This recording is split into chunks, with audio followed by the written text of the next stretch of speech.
આજે આપણે બનાવીશું ફક્ત 2 મિનિટમાં બની જતું એકદમ ટેસ્ટી શાક. આ શાક બનાવવું એકદમ ઇઝી છે. જો તમને રસોઈ બનાવતા ના આવડતી હોય તો પણ તમે આ શાક બનાવી શકો છો. આ ફક્ત 2 મિનિટમાં બની જાય છે.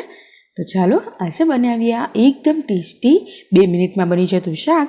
અને જો રેસીપી સારી લાગે તો વિડીયોને લાઈક અને શેર જરૂરથી કરી દેજો અને સાથે કમેન્ટ પણ જરૂરથી કરજો મને. તો આ શાક બનાવવા માટે એક કઢાઈ ગરમ કરવા મૂકી છે અને તેમાં 4 મોટી ચમચી તેલ ગરમ કરવા મૂક્યું છે. આ શાક તમે 4 જણાને સર્વ કરી શકો તેટલું બને છે. તો મેં 4 મોટી ચમચી લીધું છે. આ શાકમાં થોડુંક તેલ વધારે હોય તો જ મજા આવે છે. તમારે જો ઓછું કરવું હોય તો તમે ઓછું તેલ વાપરી શકો છો. હવે તેલ ગરમ થઈ જાય એટલે તેમાં 1/2 કપ જેટલી રાઈ ઉમેરી દેવાની અને રાઈને ફૂટવા દેવાની.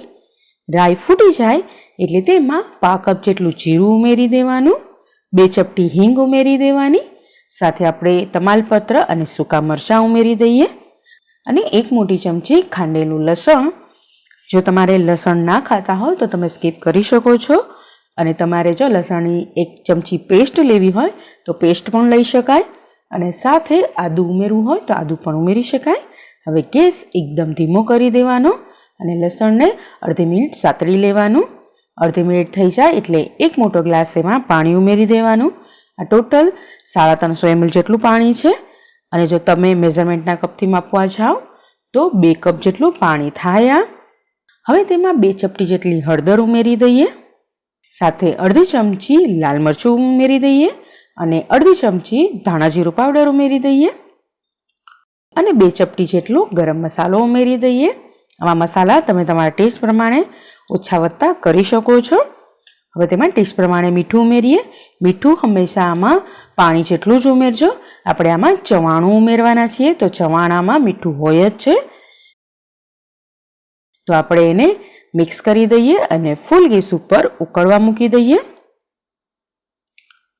હવે પાણી આપણે આટલું ઉકળવા દેવાનું છે. આટલું પાણી આપણે ઉકળવા માંડે એટલે એમાં થોડાક ધાણા ભાજી ઉમેરી દેવાના. ધાણા ભાજી ઉમેરી દીધા પછી આપણે તેમાં ચવાણું ઉમેરી દઈએ. તો મેં આ 2 કપ જેટલું ચવાણું લીધું છે. તમને જે કંપનીનું જે ભાવે તે ચવાણું યુઝ કરી શકો છો. ઘરનું બનાવેલું હોય તો ઘરનું ને બહારનું તૈયાર લેવું હોય તો બહારનું તૈયાર પણ લઈ શકાય. હવે તેને સરસ મિક્સ કરી દેવાનું અને પછી પાણી ઉકળે ત્યાં સુધી એને ઉકાળવાનું. હવે ટેસ્ટ કરી લેવાનો. કોઈ પણ વસ્તુ ઓછી લાગતી હોય તો ઉમેરી દેવાની. હવે શાક બરાબર થઈ ગયું છે તો ગેસ બંધ કરીને ફટાફટ એને સર્વ કરી લઈએ. આ શાક તમારે જ્યારે પણ જમવા બેસવાનું હોય, જ્યારે પણ પીરસવાનું હોય તેની 2 મિનિટ પહેલાં જ બનાવજો. કેમ કે જો તમે એને બનાવીને રાખી દેશો તે ટેસ્ટમાં સારું નથી લાગતું. એટલે કે જ્યારે પણ જમવા બેસવાનું હોય તેની 2 મિનિટ પહેલાં જ બનાવવાનું.